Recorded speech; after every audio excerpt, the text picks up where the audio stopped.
जय माता दी। सर्व मंगल मांगल्ये शिवे सर्वार्थ साधिके शरण्ये त्र्यंबके गौरी नारायणी नमस्तुते। श्री गणेशाय नमः। ओम गण गणपते नमः। ओम गण गणपते नमः। ओम गण गणपते नमः। वक्रतुंड महाकाय सूर्यकोटि समप्रभ निर्विघ्नं कुरु मे देवो सर्वकार्येषु सर्वदा सर्वकार्येषु सर्वदा। गुरुर्ब्रह्मा गुरुर्विष्णू गुरुर्देवो महेश्वराय गुरु साक्षात् परब्रह्म तस्मै श्री गुरवे नमः।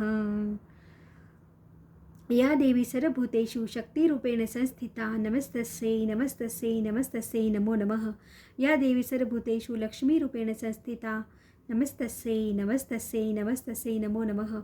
या देवी सर्वभूतेषु विद्यारूपेण संस्थिता नमस्तस्यै नमस्तस्यै नमस्तस्यै नमो नमः।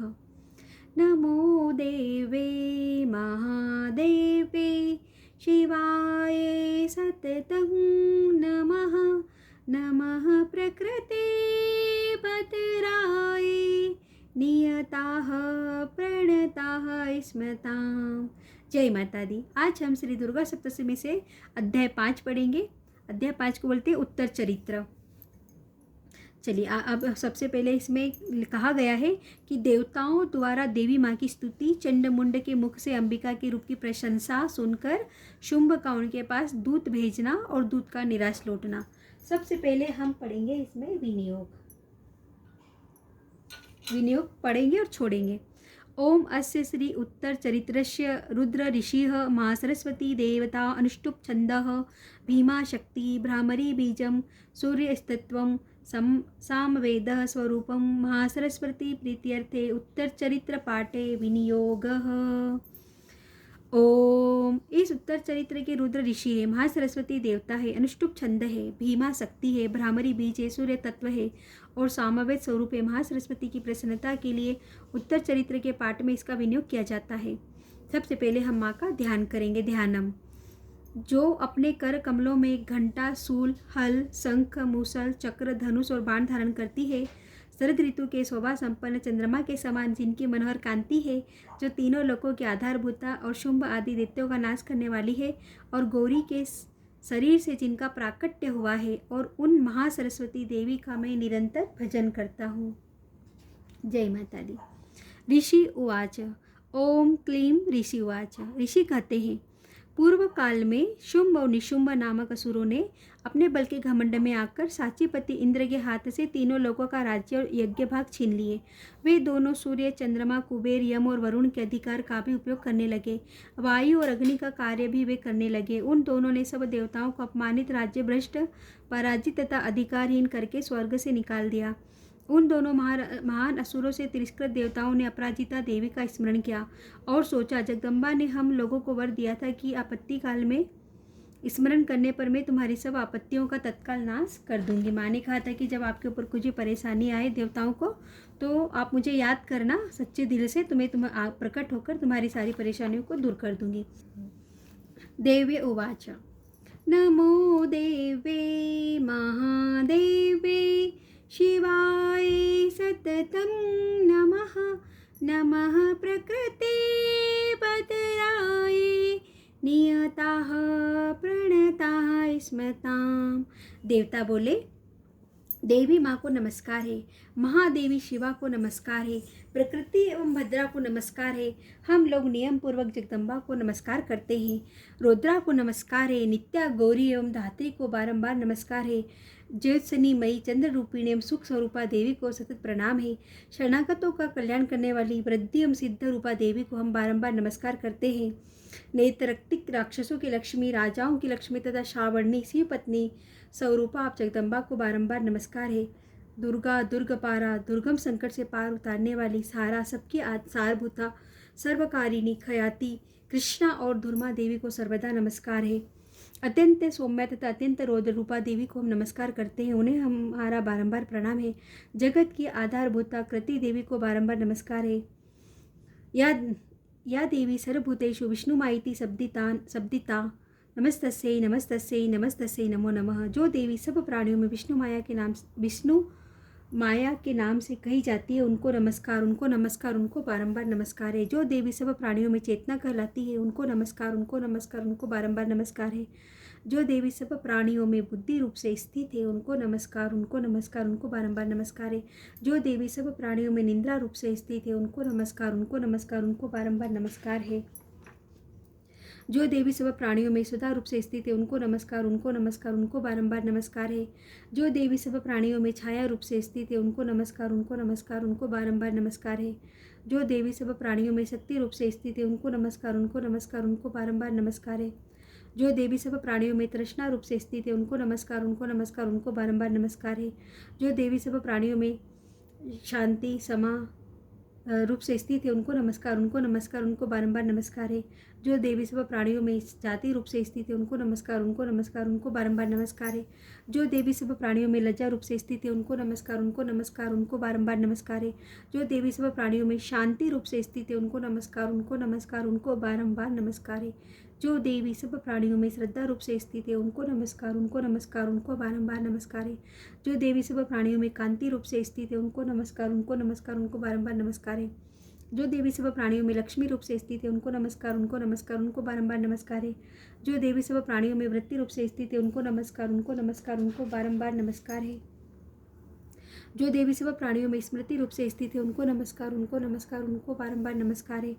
जो देवी सब प्राणियों में दया रूप से स्थित है, उनको नमस्कार, उनको नमस्कार, उनको बारंबार नमस्कार है। जो देवी सब प्राणियों में तुष्टि रूप से स्थित है, उनको नमस्कार, उनको नमस्कार, उनको बारंबार नमस्कार है। जो देवी सब प्राणियों में माता रूप से स्थित है, उनको नमस्कार, उनको नमस्कार, उनको बारंबार नमस्कार है। जो देवी माँ सब प्राणियों में भ्रांति रूप से स्थित है, उनको नमस्कार, उनको नमस्कार, उनको बारंबार नमस्कार है। जो जीवों के इंद्रिय वर्ग की अधिष्ठात्री देवी एवं सब प्राणियों में सदा व्याप्त रहने वाली जो व्याप्ति देवी को बारंबार नमस्कार है। जो देवी माँ चैतन्य रूप से संपूर्ण जगत को व्याप्त करके स्थित है, उनको नमस्कार, उनको नमस्कार, उनको बारंबार नमस्कार है। पूर्व काल में अपने अभीष्ट की प्राप्ति होने से देवताओं ने जिनकी स्तुति की तथा देवराज इंद्र ने बहुत दिनों तक जिनका सेवन किया, वह कल्याण की साधना भूत ऐश्वर्य हमारा कल्याण और मंगल करे तथा सारी आपत्तियों का नाश करे। उद्दंड दैत्यों से तय हुए हम सभी देवता जिन परमेश्वरी को इस समय नमस्कार करते हैं तथा भक्ति से विनम्र पुरुषों द्वारा स्मरण की जाने वाली तत्काल इस संपूर्ण विपत्तियों का नाश कर देती हुई जगदम्बा हमारा संकट दूर करे। ऋषि कहते हैं, राजन इस प्रकार सब जब देवता स्तुति कर रहे थे, उस समय पार्वती देवी गंगा जी के जल में स्नान करने के लिए वहां आई। उन सुंदर बोह वाली भगवती ने देवताओं से पूछा, आप लोग यहाँ किसकी स्तुति करते हैं? तब उन्हीं के शरीर कोश से प्रकट हुई सेवा देवी बोली, शुंभ दैत्य से तिरस्कृत और युद्ध में निशुंभ से पराजित हो यहाँ एकत्रित हुए ये समस्त देवता यह मेरी ही स्तुति कर रहे हैं। पार्वती जी के शरीर कोश से अंबिका प्रादुर्भाव हुआ था, इसीलिए वे समस्त लोकों में कौशिकी कही जाती है। कौशिकी के प्रकट होने के बाद पार्वती देवी का शरीर काले रंग का हो गया, अतः वे हिमालय पर रहने वाली कालिका देवी के नाम से विख्यात हुई। तदंतर शुंभ निशुंभ के भृत्य चंड मुंड वहाँ आए और उन्होंने परम मनोहर रूप धारण करने वाली अंबिका देवी को देखा।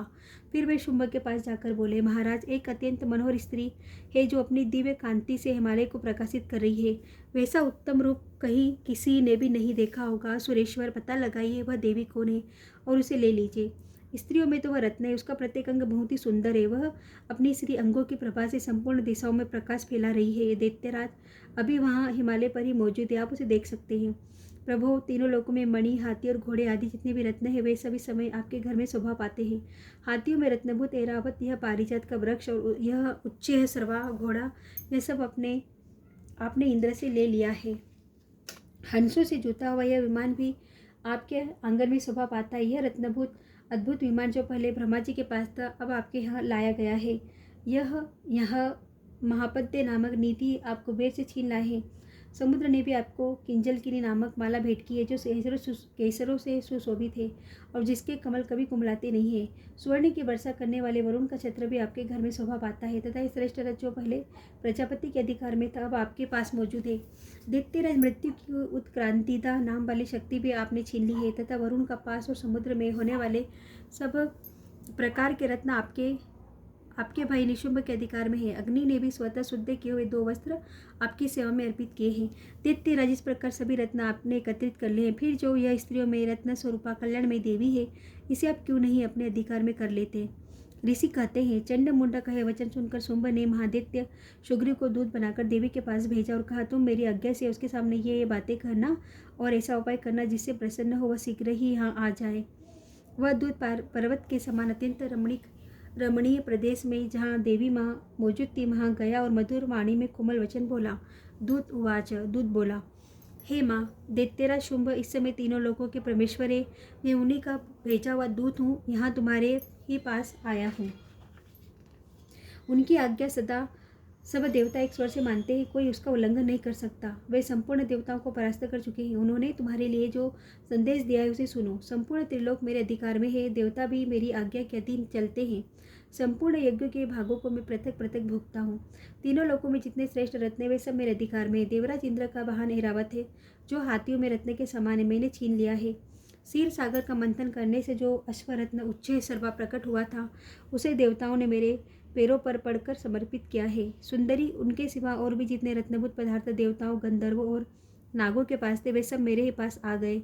देवी, हम लोग तुम्हें संसार की स्त्रियों में रत्न मानते हैं, अतः तुम हमारे पास आ जाओ, क्योंकि रत्नों का उपभोग करने वाले हम ही हैं। चंचल कटाक्षों वाली सुंदरी, तुम मेरी या मेरे भाई महापराक्रमी निशुंभ की सेवा में आ जाओ, क्योंकि तुम रत्न स्वरूपा हो। मेरा वर्ण करने से तुम्हें तुलना रहित महानेश्वरी की प्राप्ति होगी और अपनी बुद्धि से विचार कर तुम मेरी पत्नी बन जाओ। ऋषि उवाच, ऋषि कहते हैं, दूत के यूँ कहने पर कल्याण में भगवती दुर्गा देवी, जो इस प्रकार जगत को धारण करती है, मन ही मन गंभीर भाव से मुस्कुराई और इस प्रकार बोली। देवी माँ ने कहा, दूत, तुमने सत्य कहा है, इसमें तनिक भी मिथ्या नहीं है। शुंभ तीनों लोकों का स्वामी है और निशुंभ भी उसी के समान पराक्रमी है, किंतु इससे मैंने जो प्रतिज्ञा कर ली है उसे मिथ्या कैसे करूं? मैंने अपने अल्प बुद्धि के कारण पहले से जो प्रतिज्ञा कर रखी है उसे सुनो। जो मुझे संग्राम में जीत लेगा, जो मेरे अभिमान को चूर्ण कर देगा तथा संसार में जो मेरे समान बलवान होगा, वही मेरा स्वामी होगा। इसलिए शुंभ अथवा महादेव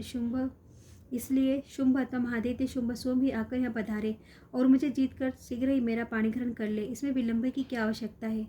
दूत बोला, देवी, तुम घमंड में भरी हो, मेरे सामने ऐसी बातें न करो। तीनों लोगों में ऐसा कौन ऐसा पुरुष है जो शुंभ ऋषुंभ के सामने खड़ा हो सके? देवी, अन्य दैत्यों के सामने भी सारे देवता युद्ध में नहीं ठहर सकते, फिर तुम अकेली स्त्री होकर कैसे ठहर सकती हो? जिन शुंभ आदि दैत्यों के सामने इंद्र आदि सब देवता भी युद्ध में खड़े नहीं हुए, उनके सामने तुम स्त्री होकर कैसे जाओगी? इसलिए तुम मेरे ही कहने से शुंभ निशुंभ के पास चलो। ऐसा करने से तुम्हारे गौरव की रक्षा होगी, अन्यथा जब वे केस पकड़कर घसीटेंगे तब तुम्हें अपनी प्रतिष्ठा खोकर जाना पड़ेगा। माँ ने कहा, तुम्हारा कहना ठीक है, शुंभ बलवान है और निशुंभ भी बड़े पराक्रमी है, किंतु क्या करूं, मैंने पहले बिना सोचे समझे प्रतिज्ञा कर ली है। अतः अब तुम जाओ। मैंने तुमसे जो कुछ कहा है वह सब दैत्यराज से आदरपूर्वक कहना, फिर वे जो उचित जान पड़े करे। श्री मार्कंडेय पुराण सार्वणिक के मनवंतर देवी महात्म्य देवदूत संवाद नामक 5वां अध्याय। इस प्रकार श्री मार्कंडेय पुराण में सार्वणिक मनवंतर की कथा के अंतर्गत देवी महात्म्य में देवी दूत संवाद नामक 5वां अध्याय पूरा हुआ। अध्याय संपूर्णम। ओम तत्सत। सर्वमंगल मांगल्ये शिवे सर्वार्थ साधिके शरण्ये त्र्यंबके गौरी नारायणी नमस्तुते। अब हम पढ़ेंगे क्षमा प्रार्थना। हे माँ परमेश्वरी, मेरे द्वारा रात दिन सहस्त्रों अपराध होते रहते हैं, यह मेरा दास है, यूँ समझकर मेरे उन अपराधों को तुम कृपापूर्वक क्षमा करो। हे माँ परमेश्वरी, मैं आवन नहीं जानता, विसर्जन करना नहीं जानता तथा पूजा करने का ढंग भी नहीं जानता, क्षमा करो माँ। हे माँ सुरेश्वरी, मैंने जो मंत्रहीन, क्रियाहीन और भक्तिहीन पूजन किया है वह सब आपकी कृपा से पूर्ण हो। सैकड़ों अपराध करके भी जो तुम्हारी शरण में जा जगदम्ब कहकर पुकारता है उसे वह गति प्राप्त होती जो ब्रह्म आदि देवताओं के लिए भी सुलभ नहीं है। हे माँ जगदम्बिके, मैं अपराधी हूँ, किंतु तुम्हारी शरण में आया हूँ, इस समय दया का पात्र हूँ, तुम जैसा चाहो वैसा करो। हे माँ परमेश्वरी, अज्ञान से, भूल से अथवा बुद्धि भ्रांत होने के कारण मैंने जो न्यूनता या अधिकता कर दी है वह सब क्षमा करो और प्रसन्न हो। हे सच्चिदानंद स्वरूपा परमेश्वरी, जगन माता कामेश्वरी, तुम प्रेमपूर्वक मेरी यह पूजा स्वीकार करो और मुझ पर प्रसन्न रहो। हे माँ सुरेश्वरी, तुम गोपनीय से भी गोपनीय वस्तु की रक्षा करने वाली हो, मेरे निवेदन किए हुए इस जप को ग्रहण करो, तुम्हारी कृपा से मुझे सिद्धि प्राप्त हो। श्री दुर्गा अर्पणमस्तु। ओम।